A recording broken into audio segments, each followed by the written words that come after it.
अच्छा, ये एक ऑप्टिमिस्ट वर्सेस पेसिमिस्ट डिबेट थी।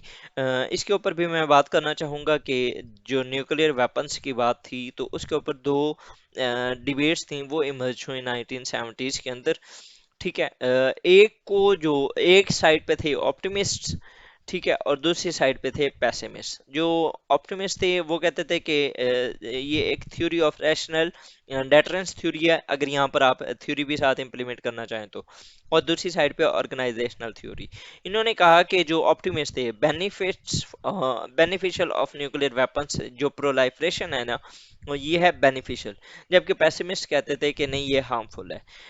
ऑप्टिमिस्ट ये कहते थे कि जो स्प्रेड ऑफ न्यूक्लियर वेपन्स है, ये जितना ज़्यादा होगा वो बेटर होगा। ठीक है, ये आर्टिकल लिखा था कैनन फॉल्स ने इन 1981, उसके अंदर इसने ये बात की थी।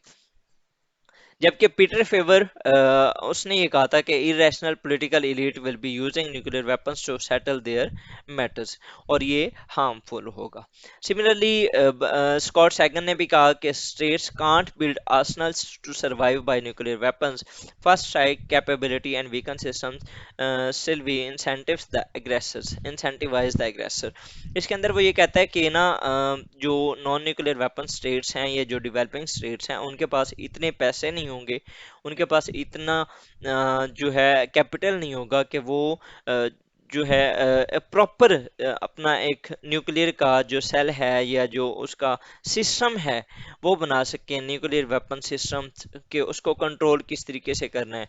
ठीक है, और अगर वो नहीं कर सकेंगे तो फिर क्या होगा कि ये अग्रेसर के लिए बहुत फायदेमंद होगा कि पहली जो फर्स्ट स्ट्राइक ऑफ कैपेबिलिटी तो वो चलो एंड्योर कर देंगे, लेकिन वो जो सेकंड होगी वहां पर वो बैठ जाएंगे और उनको ज्यादा से ज्यादा नुकसान होगा।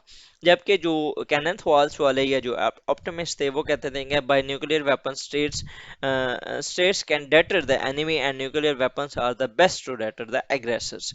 ठीक है, ये कहते हैं कि अगर फॉर एग्जांपल न्यूक्लियर वेपन्स हो जाते हैं हर स्टेट के पास, तो ये डेटर करेंगे other nuclear weapon states to go for war. अब देखें ना, इस टाइम यूएस और चाइना के दरमियान या यूएस और यूएसएसआर के दरमियान कोई जंग नहीं हुई प्रॉपर। ठीक है, इन्होंने प्रॉक्सी वॉर्स लड़ी, लेकिन 1945 से ऑनवर्ड 1990s तक, ये तकरीबन 40-45 साल का एरा बनता है, कभी भी कोई जंग नहीं हुई।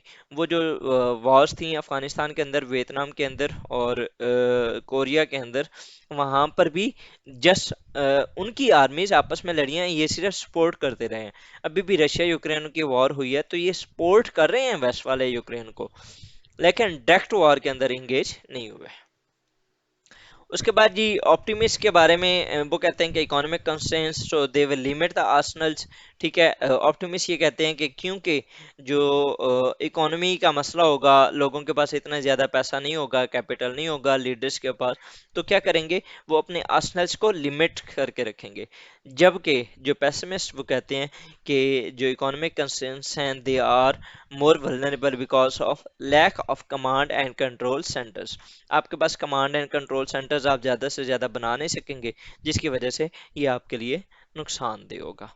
तो ये था हमारा आज का लेक्चर, जिसके अंदर हमने देखा कि एनपीटी क्या है और उसके काम देखे हमने, फर्दर हमने उसके पिलर्स देखे। ठीक है, उसकी जो काजेज देखी और बाकी फर्दर जो भी हैं, उसके अंदर हमने ऑप्टिमिस्ट और पेसिमिस्ट की जो डिबेट है वो देखी है। हमने मुख्तलिफ ट्रीटीज देखी हैं, इंडियन स्टांस देखा है, इंटरनेशनल एटॉमिक एनर्जी देखी, और उसके अलावा एडवांटेजेस ऑफ एनपीटी भी देखे कि किस तरीके से हैं। तो ये था हमारा आज का लेक्चर, होपफुली आपको अंडरस्टैंड हुआ होगा। अगर आपको कोई कन्फ्यूजन हो तो आप कमेंट बॉक्स के अंदर शेयर कर सकते हैं। इसके बाद इंशाल्लाह हमारा एक लेक्चर होगा और हमारा आईआर का पेपर 2 का भी सिलेबस कंप्लीट हो जाएगा इंशाल्लाह। स्टे ट्यून्ड रहें जी विद अस। थैंक यू, अल्लाह हाफिज।